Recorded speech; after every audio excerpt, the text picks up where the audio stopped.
In this video, we are going to be covering how to create a 4-to-1 multiplexer in Intel Quartus Prime. Before we begin, let's identify what type of circuits we will require to create this multiplexer. On the screen, you can see an example of the 4-to-1 multiplexer with its circuits expanded. On the left-hand side, you can see a decoding circuit. And on the right-hand side, you can see an enabling circuit. Let's first begin with the decoding circuit. This decoding circuit has two inputs, S0 and S1, and it has four outputs, 0 to 3. This circuit has been designed to decode a binary counting order number of magnitude 2 bits to specific outputs, depending on which number it is.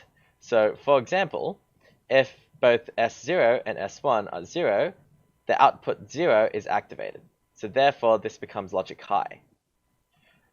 If S0 is 1 and S1 is 0, then the number is 1, and therefore the output 1 is logic high, and the rest are logic low.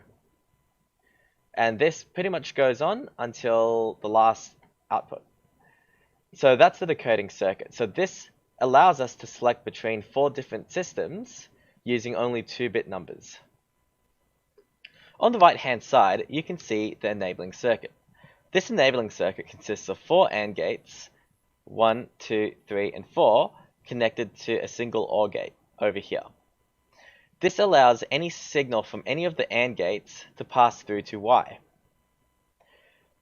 But the AND gates serve a different purpose. These act as a gate for the data inputs that you are providing to the multiplexer. Because, as you know, the output of an AND gate is dependent on the two inputs. If both inputs are high, then the output would be high. So we can apply this to the multiplexer by applying a single output from the decoder to these AND gates. So for example, for data line I0, this would be controlled by providing a 0 to the select lines.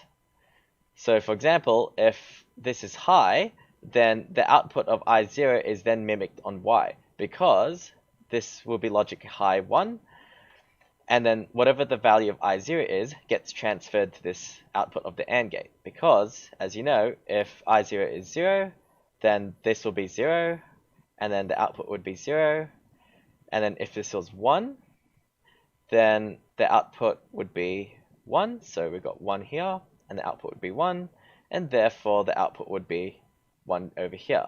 So this effectively makes Y equal to I0, and vice versa for all the other inputs.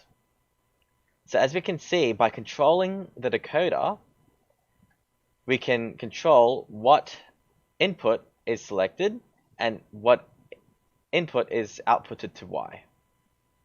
Okay, so now that we know this, we understand that we will need to have this decoding circuit made up, and we will need to attach the decoder to an enabling circuit made out of a series of AND gates. So let's get started on making the circuit.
Okay, next I'm going to connect both S1 and S0 to be high, so therefore just connect S0 and S1 directly.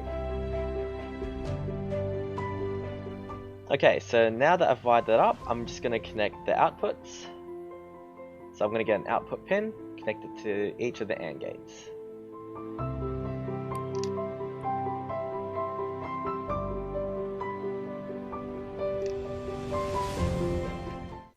And then just rename these pins.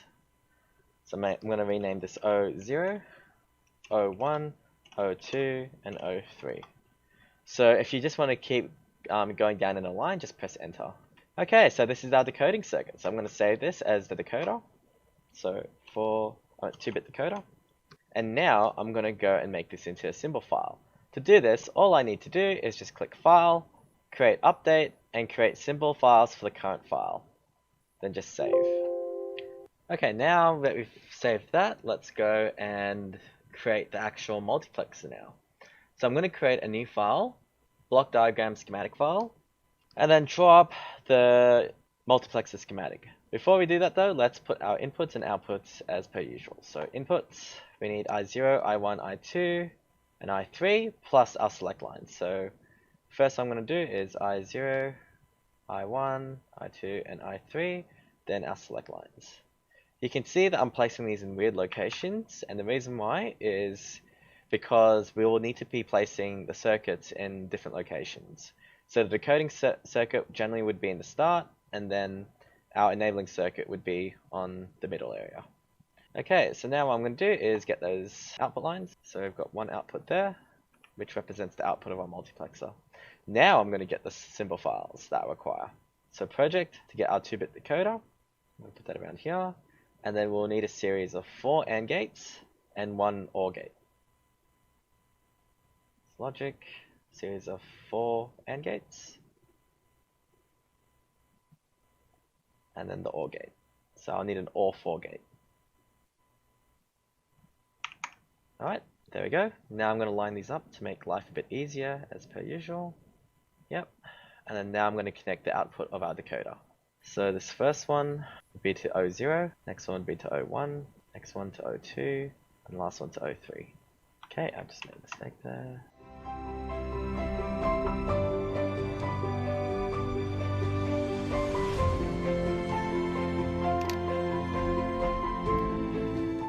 And then again, just lining up the select lines.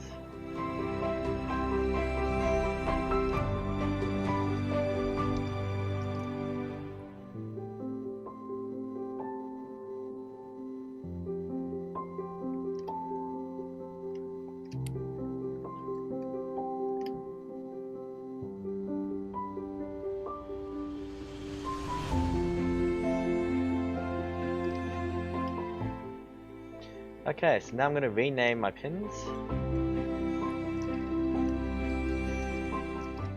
And then make this our output. Okay, I'm going to save that as our multiplexer. Okay, and that's good. Again, I'm going to make this into a symbol file, so that way I can use this in other areas.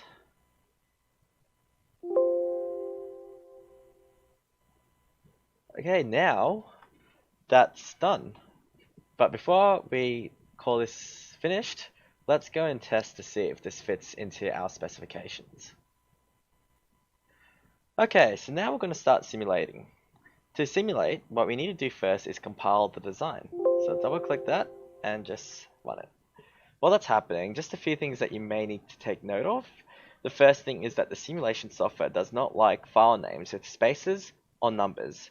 So before you go and compile and simulate, make sure that your file names don't have any spaces or start with numbers. If they do, you will need to rename them. Okay, so now let's just wait for that to complete. Okay, now that's done, all we need to do now is just start the simulation. So to do that, all we need to do is just press new, verification debugging files, university program, press OK, and then you're greeted with the simulation waveform editor. So all we need to do now is just go edit, insert node or bus, node finder, list, and import all of them. Press OK, press OK. Now we have all our inputs and outputs. So to start simulation, force these values to the values that we want. What I'm going to do is I'm going to force S0 and S1 to 0, and I'm going to make I0 1. Then I'm going to run the simulation. Press yes, save it, let it run, and then it will pop up with the output. So because we've selected S0 and S1 as 0, and we've made I0 high, we're expecting output to be high, which it is. So therefore, that works. Now let's go and test if it's the 0 case. And it is. Perfect. So that can be a bit tedious, but that's usually the easiest way to go and do an initial simulation to see if it's working. Another way of approaching this is by forcing these to be on a clock, and then forcing these to be high or low depending on what you're trying to test. So I'm going to force a clock. So S0 will be 10 nanoseconds, and S1 will be 20 nanoseconds. This should create a binary counting order number.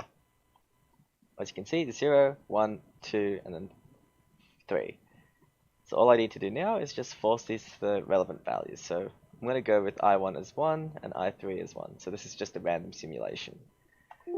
Now I'm going to simulate it, and then I should get at the points where the binary number is 1 and 3, high. So at 1 it's high, at 2 it's 0, and at 3 it's high. So that's worked perfectly fine. So at this stage I can safely assume that it is working in terms of the multiplexer. But if I want to be sure, I can just switch this to the opposite case. So let's go I0 and I2 is high now.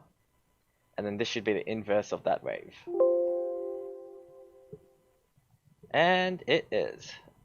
So that's it for the simulation, and therefore the design has been verified.